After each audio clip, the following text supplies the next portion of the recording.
Good afternoon, everybody. My name is Brian Cunningham, Director of MNTL. Welcome you all to the mandatory annual MNTL safety training. So those of you standing in the back, there's plenty of seats up front. I promise not to ask you any questions. Please come on down and have a seat. Don't block the aisles in case there's a fire. That would be bad for the safety if we tripped over you. So again, welcome.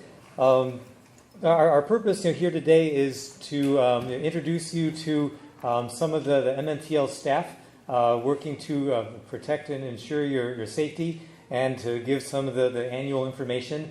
First, let me ask, who is new to MNTL? Are there any people who haven't been to this before?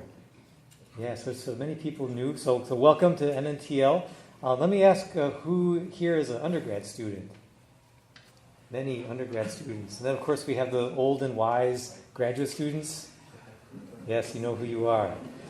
Welcome all of you. So those of you that have been here before, I know you've heard many of these things before. Always good to get a refresher, and we hope to update you with some of the new policies and information and new staff that are here.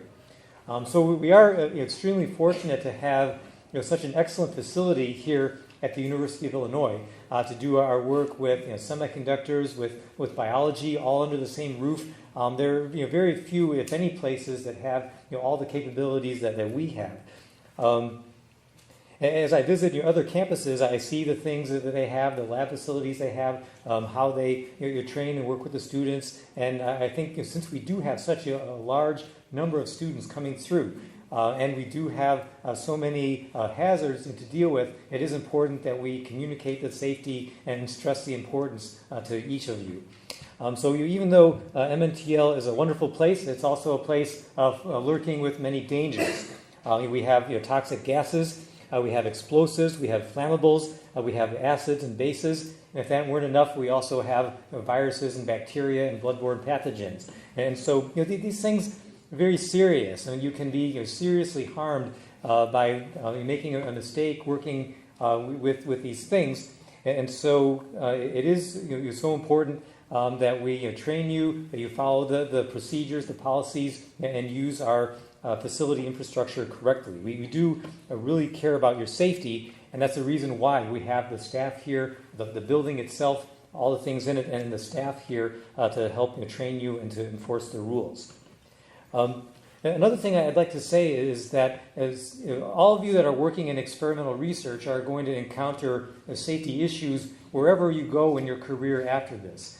Any place that you go, a research lab, a semiconductor facility, are all going to have these very similar requirements in how you wear personal safety equipment, deal with the facilities, do changes of gas tanks, handle acids and bases. All of it, things you're learning here, are things that you will take with you wherever you go afterwards. And one thing I'd like to say for sure is that when you go to other places, you're from Illinois.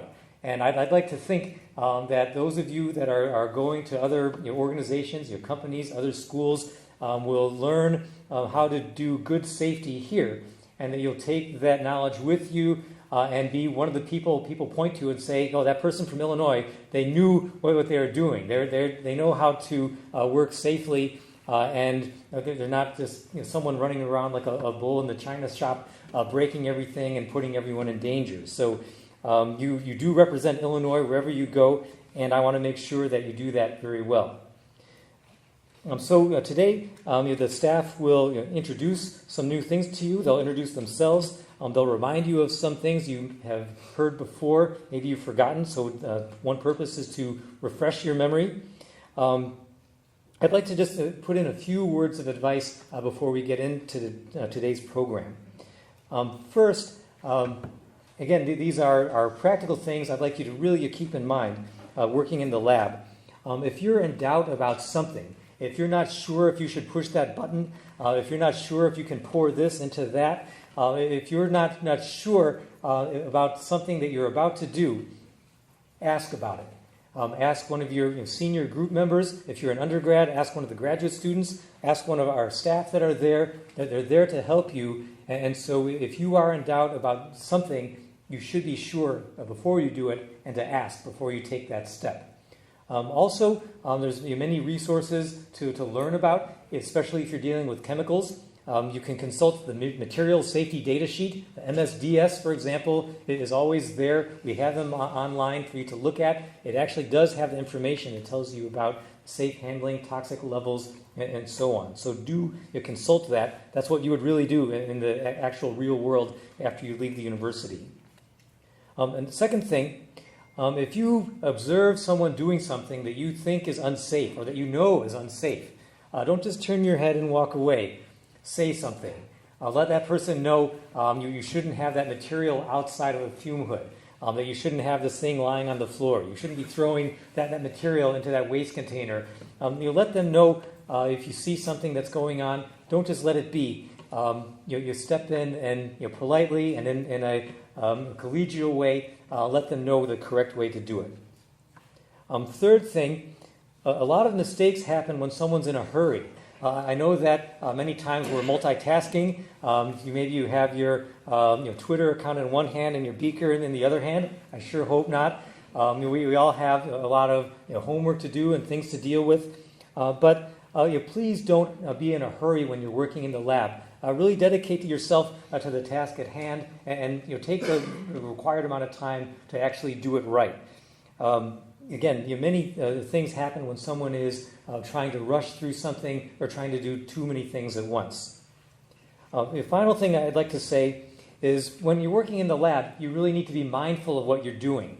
If you're ready to fall asleep, if you're exhausted for that day, maybe that's not the time to be working in the MNTL clean room or in the biolab. When you're doing things, you should be mindful about what you're working on and think first before you do something. Again, many mistakes are avoided by being mindful, aware, and thinking about what you're doing while you're doing it. If you're too tired or your mind is somewhere else, you perhaps save the lab time for another time. So with that, I'd like to introduce our program. We have a lot of information to share with you, and we're going to do it all in less than an hour. I think next we have our facility manager, Ken Tarman.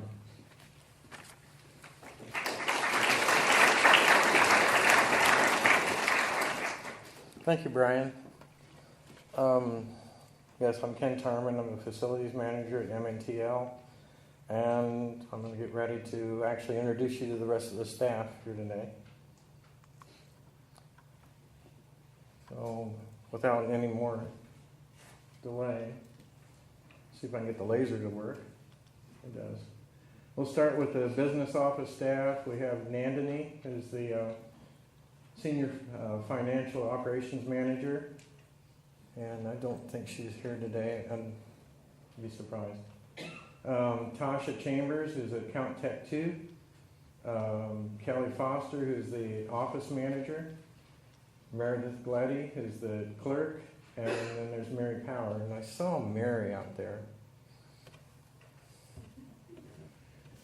Facilities-wise, we have myself as the Facilities Manager. We have Clay Childers as the Assistant Facilities Manager. We have Rick Malik as another Assistant Facilities Manager. Aaron Wilkin, who's the Physical Science Staff Assistant, and you're one of the new ones, so stand up. No one has seen you before. Thank you. Of course, we have Brian Cunningham, the Director, and he opened up the speech in here on the whole unit. We have Greg Pluta, the Managing Director. He's actually doing the camera back in the back. We have Angana. She's the Biolab Manager, right here in the front row. We have Laura Schmidt. She's the Assistant Director for Communications, and she's out here somewhere. Hi, Laura. And on the clean room side, we also have, we're still in the process of, getting a new principal research engineer, going through the searches right now with that. Edmund is the research engineer. He's right up here. Lavendra is another one, and you're brand new, so stand up. have Yagwan. Yagwan's out here. And then in the centers, we have Irfan. Is Irfan here? No, okay. We have Carrie with EVIX. And then we have Amy Wildman with the CNST report, or support right there.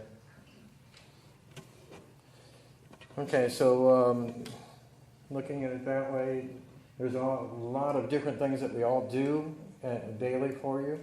You know, you can come to us whether you need help, you need to order supplies or order parts, or have to actually work on any of the tools that are out there. Or if you just want to talk to us about something that you wanted to during that time, you know, we're always available right there for you. And I'm going to introduce Edmund Chow, the clean room manager. He's going to do the next part of it. All right, thank you, Ken. All right. So I'm going to, well, thank you, Ken. I'm going to talk about the clean room chemical safety and the protocol. Most of the stuff, you probably already know it, but it's good to have a reminder. The first thing I want to talk about is, it happens quite often, is we will see some unknown liquid in the hood. So what should we do? Show here I put a video, and if you see a puddle of liquid, you don't necessarily want to assume that liquid is water.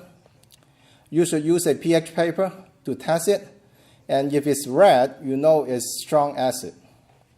And if it's a strong acid, then in each acid hood we have this neutralizer that works with most of the commonly used acid that in the lab. Hydrochloric acid, sulfuric acid is labeled in the bottle, and you spray that puddle until the liquid turns purple. When it's turned purple, it means that it's neutralized, and you can confirm it with a pH paper. Once it's neutralized, you can use the squeegee to push it to the sink, and you can spray some DI water to clean it up. So this brings to the point that it's extremely important to keep the hood dry. You can see that if you don't keep the hood dry, we have to go through a lot of work. Don't just walk away even though you know that's water. But when you walk away, the next person use the hood is not going to know it's water. And we have to do this. And if you do spill acid, you should not just walk away.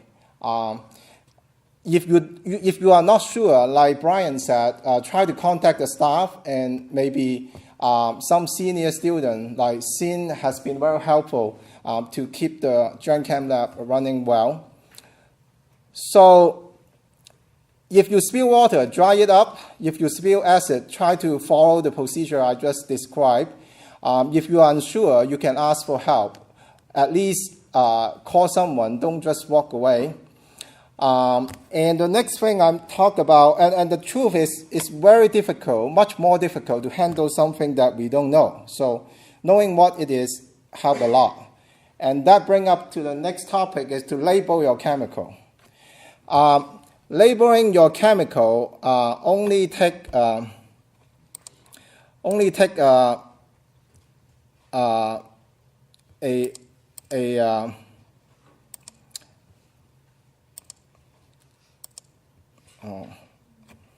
okay. How do I get this to play? So I made a video, and it showed that if you can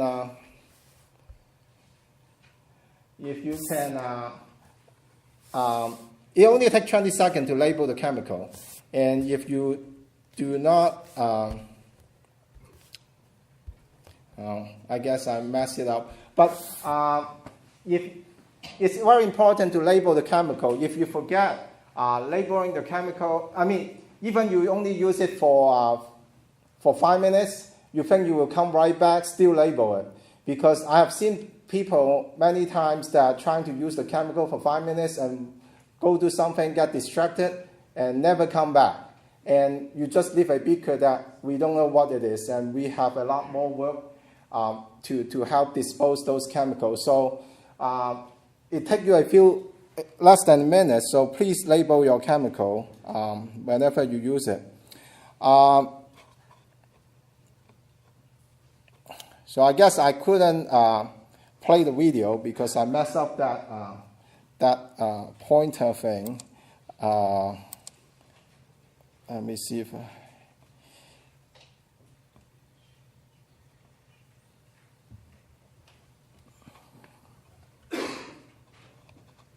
okay. So again, I got a few questions on how to handle some empty chemical bottle. And what you should do is you should rinse the empty bottle, like empty IPA bottle, empty HCl bottle. You just spray some water into the bottle, rinse it, and then you dispose the cap into the trash. And after that, you put it into the dump waiter. And everyone that, when they get access to the clean room, should have been shown how to use the dump waiter.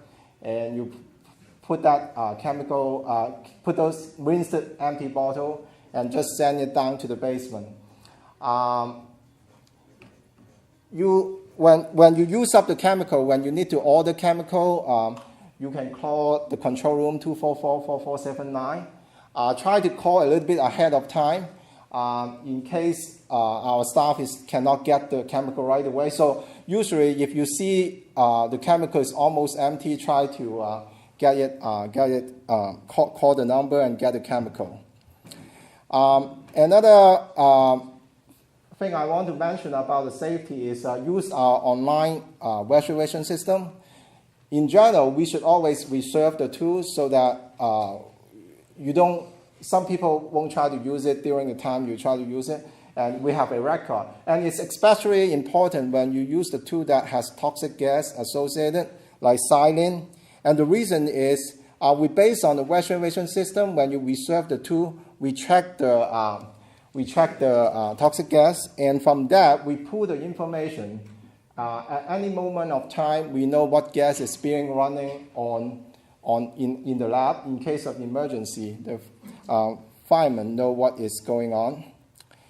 And regarding to the online web tool reservation system, I want to mention another recent change, or it has been there for a while but hasn't been updated. So in the My MNTL portal, you can check the tool status, and I think the staff here all keep pretty update on the tool status. So if you click the tool status, you will see what tool is being done, and you can search. You can sort by super user or sort by the tool or last update. So this is a screenshot we took 2 days ago. CXA was down, but if you check now, the CXA should be up now. So try to make use of that to check the tool status. And another new change that we recently have is the DI water faucet. The new DI water faucet has a built-in recirculation, so we no longer need to keep a continuous flow to keep the resistivity high.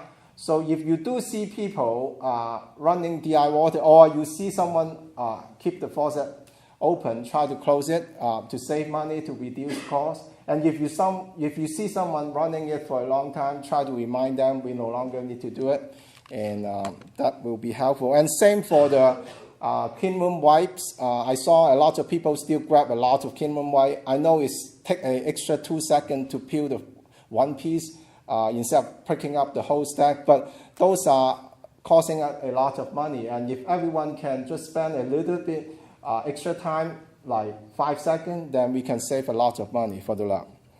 And I'm not sure whether I have time to go through this, but where the boo-boo is, if you can, especially during the winter time, our shoe is pretty dirty, and try to do it so that we can keep our clean room clean.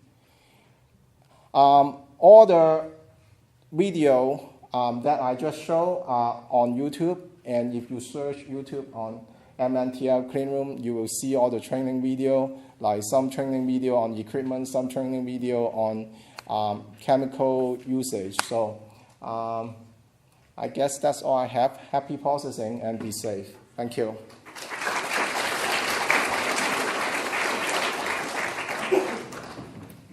Hello, good afternoon everyone. I'm Bangana and I'll be talking about BioNano Lab safety protocols, and we'll talk about some policies as well.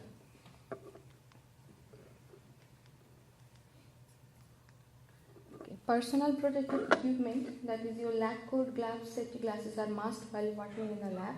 No shorts are open to shoes. Long hair must be tied. No dangling jewelry or key neck eye card holder.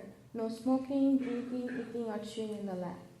If you need any additional safety equipment like face shield, any kind of helmet, smoke or mask, let me know. I will arrange it for you. Change gloves as many times as needed while working. Use appropriate gloves for acid and base use. Make sure you know the emergency shower, eye wash station, fire extinguisher, phone station, first aid kits, biosafety manual locations in the lab. Use minimum amount of concentrated acid or base for processing. We don't do any hydrofluoric acid work in the biolab. Use our MNTL clean room for that. There are solvent waste container in the hoods, and there are eco funnels on top of each container. Keep the eco funnel closed for solvent waste bottle in the hood. Do not dispose halogenated waste in the non-halogenated solvent waste bottle. Please ask for separate waste bottle for it. If you have any other kind of waste, any other inorganic oxide, any organic materials that's not regular solvent, do not dispose them in those non-halogenated bottles. Instead, ask for a separate bottle. I'll give it to you. Transporting small amount of liquid nitrogen is allowed only in cryo flask. Do not dip a bucket or bottle or anything else to draw liquid nitrogen from the drawer. Always use cryo gloves, cryo aprons, face shield while handling the drawer. Use cryo claws if you have dropped something in the tank. Suppose you drop a cryo vial in the liquid nitrogen. I have cryo claws there. Use that or ask for help. I can pick it up for you.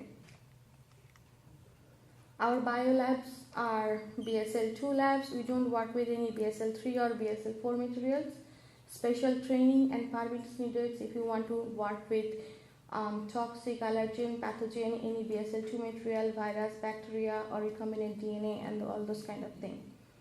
And when you're, if you are planning to start working with any BSL-2 material and you get approval from DRS from institution biosafety committee, you have to submit your approval letter along with the details of the project to me. Then you can start working with it. Do not bring in any chemicals with health hazard level less than equal to 2.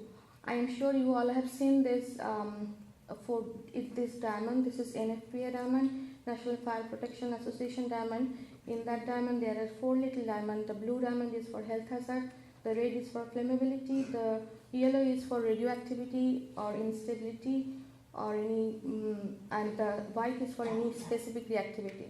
So for biolab especially, the H level, health hazard level has to be less than equal to 2, flammability you cannot go over 3, and R always has to be 0. We don't work with any unstable material in the biolab, no radioactive material.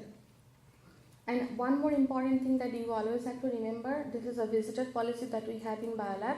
If you are planning to bring in any collaborator or any friend or anyone to the lab, you have to let me know who you are bringing, for how long and which date, and their name.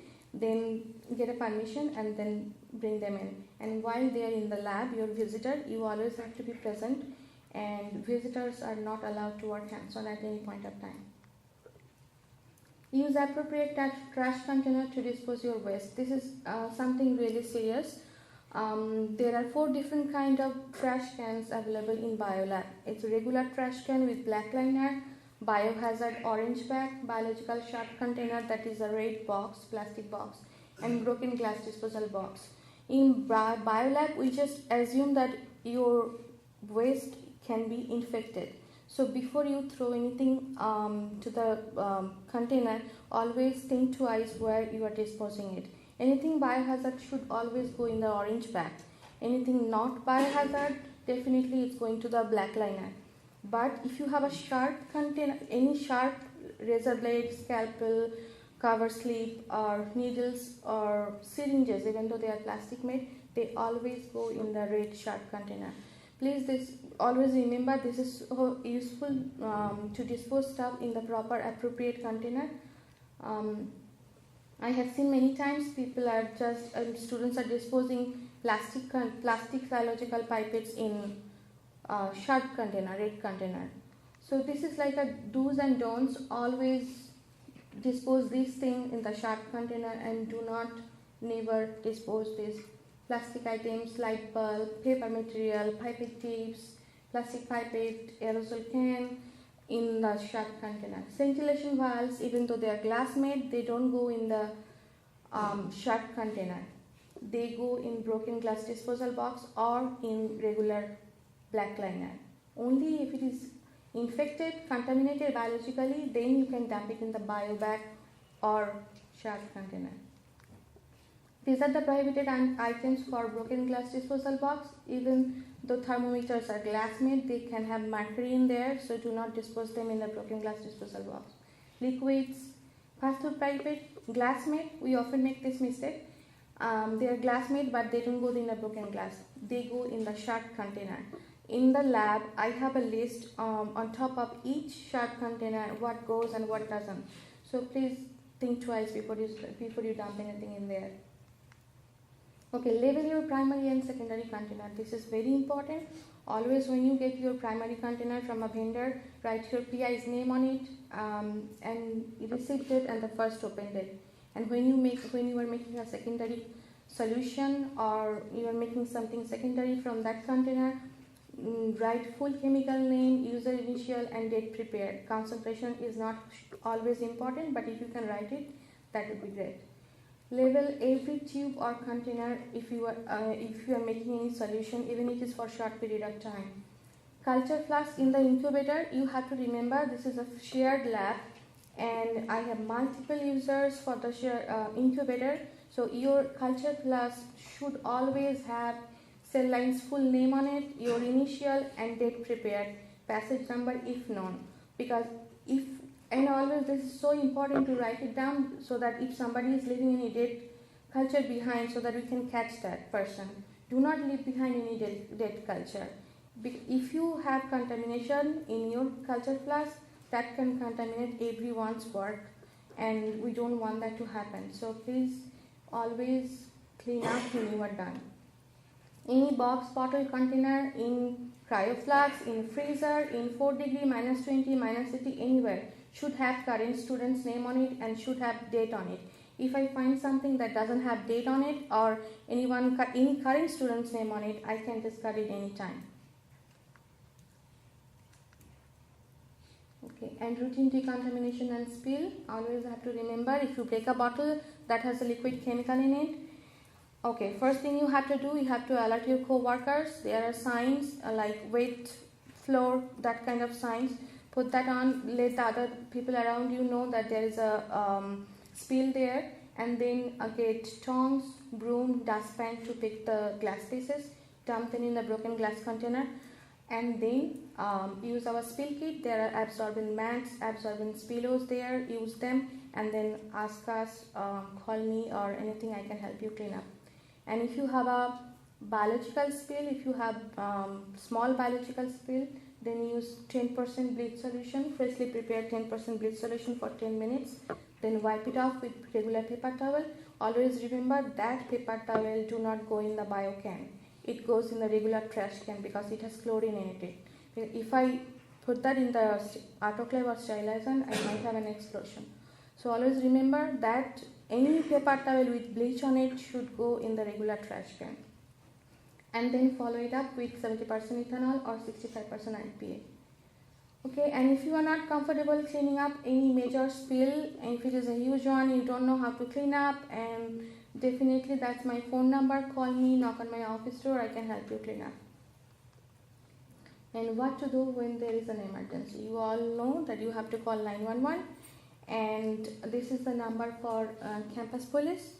And then we still have a copper line on phone line on lab wall. If you want to dial that one, you don't have your cell phone, always remember you have to dial 9 first to go out of the campus network system. So then you have to dial 911 from the biolab phone. And if it is a non-life-threatening emergency, then definitely you have to let your PI know what happened. My home phone number is given on the doorpost. Ken's home phone number is given on the doorpost. You can call either of us, and then definitely seek for medical attention. And if you ever get a cut, scrape, or anything, you always have to remember. Feel free to use our first aid kit, but definitely let me know what happened. We have to report that. We have to log in a report. Remember, this is a shared facility, so try your best to keep it clean and safe for everyone. Think about the next person. Thank you.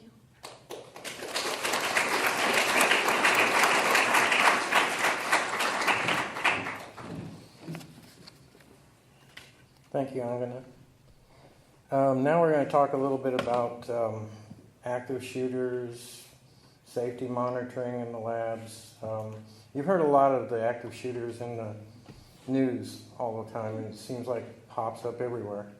So as a member of the Public Safety Advisory Committee, I'm going to present a video to you on active shooters.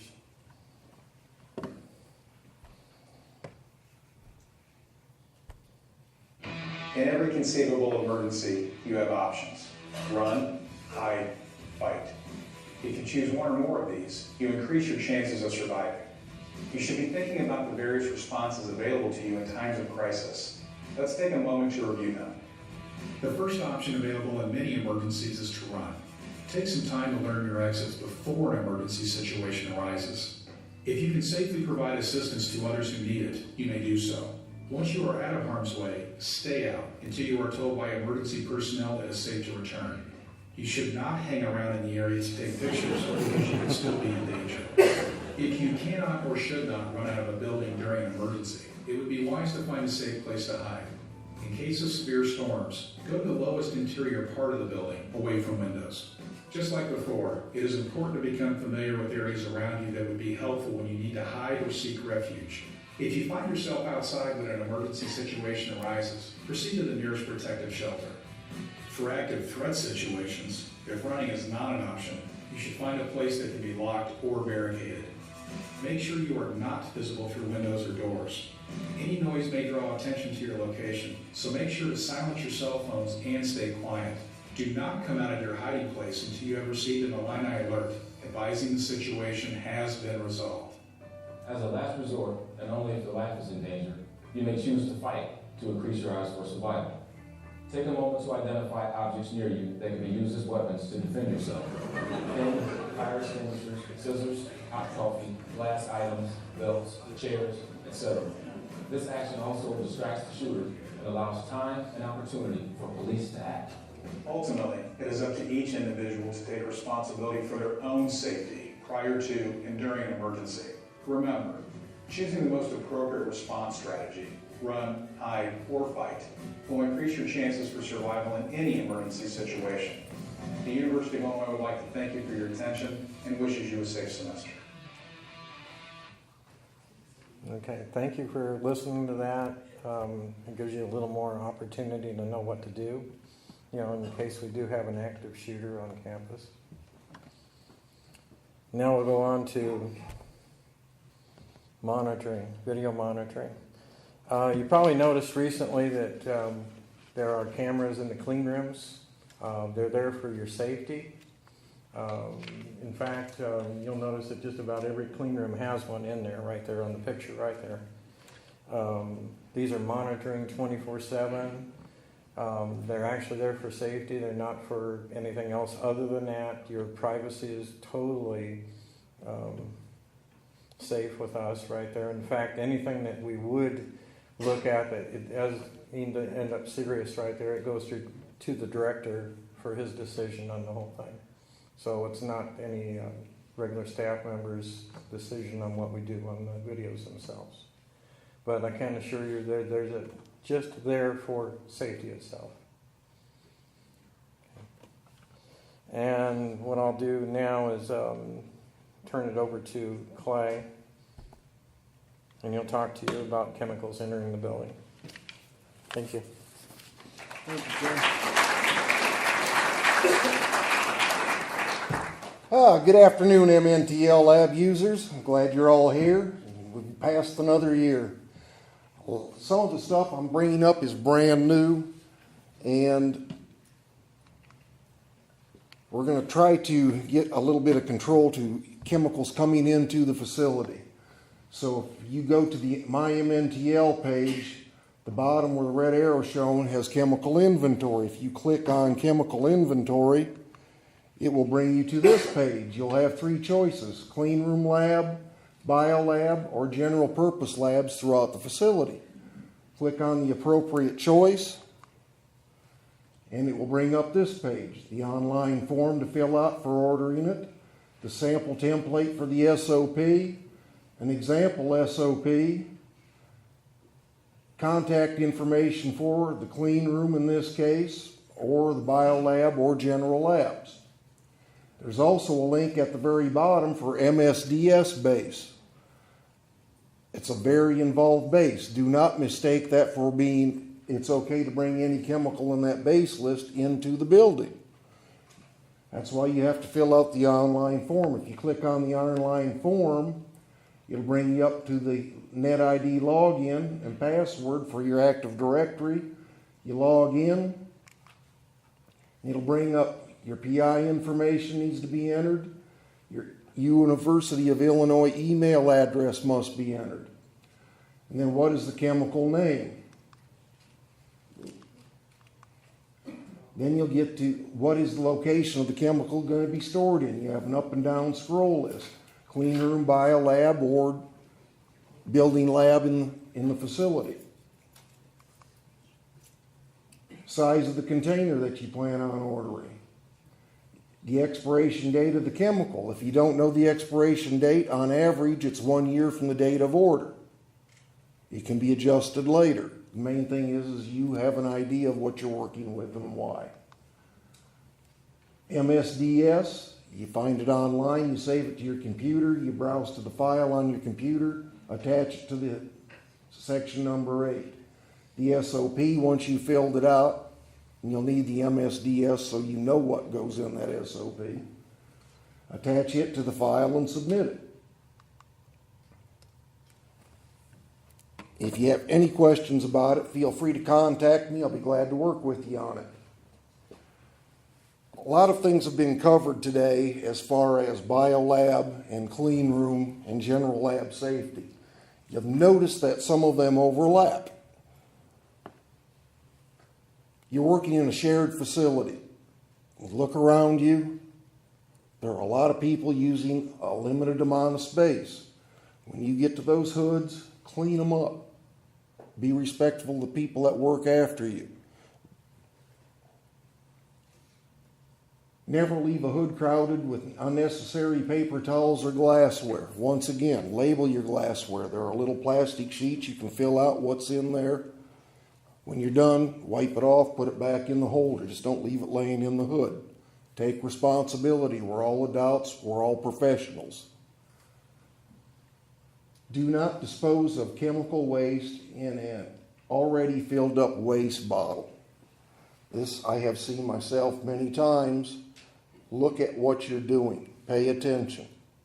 If you're sleeping, you shouldn't be in there, as Professor Cunningham pointed out. You're tired. Stop what you're doing. Get your bed rest. Come back and be efficient. As Angana brought up, and so did Edmund, label your containers. Your primary and secondary containers should have a minimum of, if it's your primary, the PI's name, the date received, and the date the container was opened. It's your responsibility. It's not mine. It's not Professor Chow's. It's not Professor Angana's. It's not Professor Cunningham's. It's your responsibility. Step up to the plate. Be active. Secondary containers are very important to be full chemical name, user's initials, date prepared, and the concentration. Any bottle or container that is not labeled will be removed. So if you haven't labeled it and we take it out, I don't want to hear somebody coming back, but I only left it in there 10 minutes. It's not my fault. When I walk in that lab, I see it unlabeled. Guess where it's going? DRS.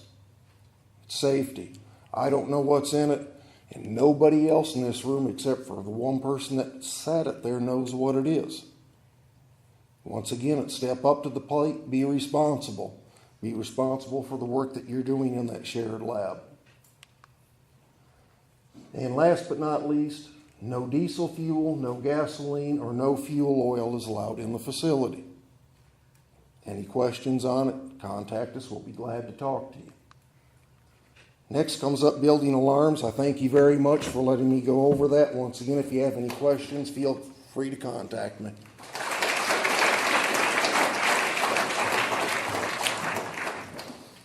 Thank you, Clay. We're going to talk about building alarms now, and let me go ahead and bring this one up. So we got various alarms out there. You know, we've got the normal fire alarms, which will be right here. That's your horn and light right there with it, the strobe. And then this strobe here is for hazardous gases or a hazardous spill. And both have completely different messages when they go across. So not only do you get an alarm, you know, to let you know that there is a fire alarm going on, but you also get a taped message with it to explain to you what to do during that time. So this will end up being with the blue one. That'll be a code blue, and it's got some of the same language that the fire alarm has, but it does the same thing and has you evacuate the building, you know, during that time period. This one on the side over here is what we use for mustering for the people that are in the clean rooms, but there's also one in the biolab too, where during an alarm, as everyone leaves, we can actually go back through and pull a muster on the system right there and find out who was active in those rooms at that time. Now, what we normally tell you during all the orientations is we don't want you to de-gown from the clean rooms. We don't want you to card out. And the reason for that, when we do that for an alarm only, is because we go back and we check to see on the mustering who was there. Then we go out and visually count and check every one of you. So we do another live muster outside, so that we can tell that everyone that was in either the clean room or the biolab is actually outside, you know, on the south side of the building. Another item that we use for toxic gases, you'll notice as you go into the clean room right there, you'll see the banks of 16 sensors in there on each one. Each bank is 16. So that can, they're all programmed for the type of gas that it's going to sense in that room. So if you've got arsine gas in the room that you're going to be using, it's going to look for arsine. If you've got phosphine, it's going to look for phosphine. If it's silane, it's going to look for silane, because it's programmed for each individual lab that way. So when we start to work into arsine, for example, that's 5 parts per billion. That's already triggered before that hits. An example, you get into the silane, that ends up being 10 parts per million. Big difference between billion and million, and you already know that. But we have to program that into the hydride toxic analyzer right there, so it knows the difference. So when you walk in, and most times you're going to see it green and flashing green on the light up here on the post, but you'll also see it on the actual screen right here, the touch screen. Green means we're in great shape. Yellow means we have a problem. It can be a low flow on the tape, which we have to come in and we have to work with it anyway. If it becomes more of an amber, that's increasingly more trouble. It's actual trouble that we have to come back and work on the machine even more. If it's red, then you're an alarm, but you're already hearing that because it's already alarming there. It's already alarming 8 to 16 clean rooms all at the same time because the independent alarm that's inside your actual clean room, the one up near the door, that's not the one that's connected to the fire system. That's the one that's connected to this toxic analyzer right here. So it moves you out before the fire system activates. But the toxic analyzer also is connected into the fire system. So the whole building evacuates as that hits. So if you have a reading that went above the alarm level right there, the whole building goes out. It doesn't matter what you're doing, whether you got your favorite program on your computer or on your phone right there, you have to leave the building. Now, one of the things that's happened in the past is we've found that some people don't pay attention to that. Do expect a fireman to come around and pull you out of the room. Or you'll have a staff member that tells you you have to leave. There's no question about it. So the moment that you think that everything's just cool and great and don't worry about an alarm, that's the time it's really real for you. So take it from me, when we have an alarm, be out of the building. The south side of the building near the lobby area is where we muster out there, and in inclement weather, it's actually a DCL. So this item right here is for hydrogen. We're actually monitoring 0 to 1,000 parts per million out of 124 different sensors in the building for detectors. So during that time period, you might actually figure that that's less than 2% of the explosive level. Okay, but it gives us enough time to come out, troubleshoot the problem, and eliminate it before it becomes a real problem for us. Okay, and then the final one right here is the MXL. This is the brains of the fire system in the building right there. So basically you hear me talk about the MXL. It's got a microphone for going out to the individual speakers out there in the building. It's set up with a fairly accurate system. Once a year I have all the devices tested so that we are in compliance at all times. Even if I have one sensor or device that goes out, I have the alarm techs over to have that already repaired for us, and set up. So that's a very important piece of equipment for us. It's a very important piece of equipment for all of you, for your safety. So you figure the fire system is attached to the hydrogen alarms. It's attached to all of your fire systems. It's attached to your toxic alarms.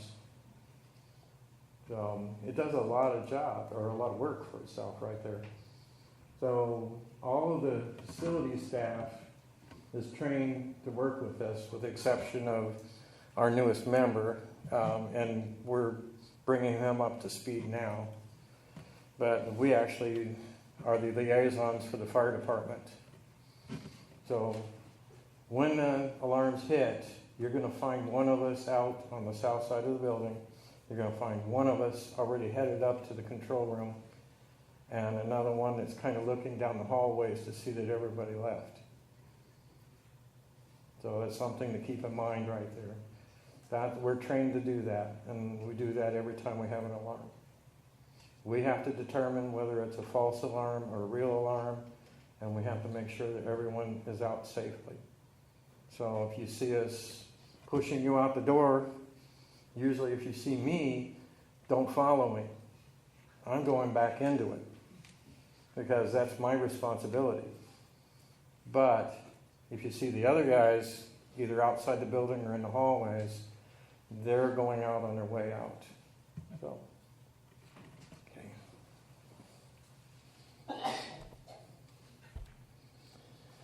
All right. Most of you don't know the sounds of the alarm. Some of you do. Can I have some hands of people that actually have heard them? Okay, so you know what they're like. They're boosted up by a 500 amp amplifier also in the hallways. So not only do we have the horns that are for the fire horns, but also all the speakers you see in the hallways and in the clean rooms are the same way. They're set up with a 500-watt amplifier system that also boosts into that system, and yeah, it makes it very loud. So.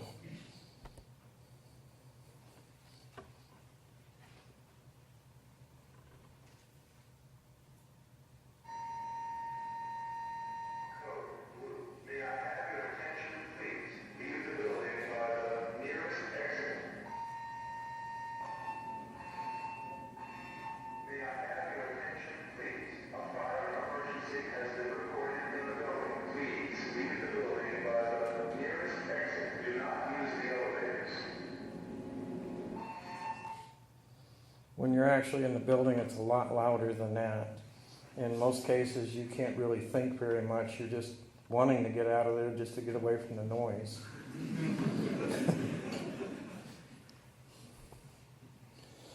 Okay. What do you do when you hear it?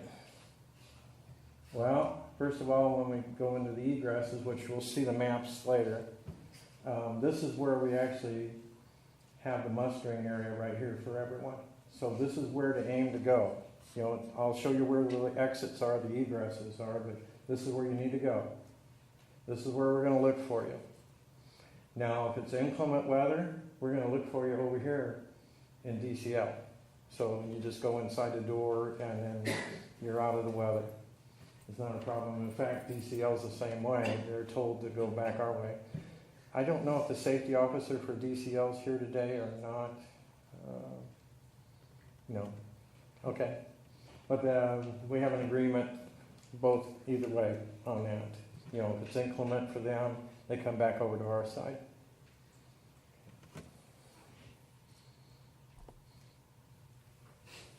All right. Egresses. You'll notice one here in this stairwell, and this is coming out of the second floor. You'll notice one here. So you got one on the northwest side. You got one on the southwest side. You got one north, and that goes out to the nice bicycle racks and everything for ECEB. You know, so you're just on the east of them right there. You know, you're very close. One of the things that we did, and I didn't have time to change all this. You know, Dane gave me a nice picture, but I didn't have time to get it set up. You know, as far as the drawing. But the actual ECE 444 is in here now. And so the way their doors are set up, they actually show an exit from our side to their side. Please respect it. When you go through there, you're going through Dane's lab when you go through there in this area. Please respect that. So you'll also have a door on this end down here at the end of the hallway right there for it also. So the other door that you can come through is back through 244 and then come back down the stairwell. It actually shows it right here near the control room area, and then that goes all the way down to the first floor.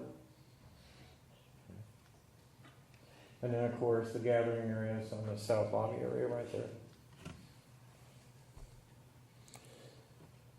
All right. Everyone wants to know, where do I go when I get a tornado alarm?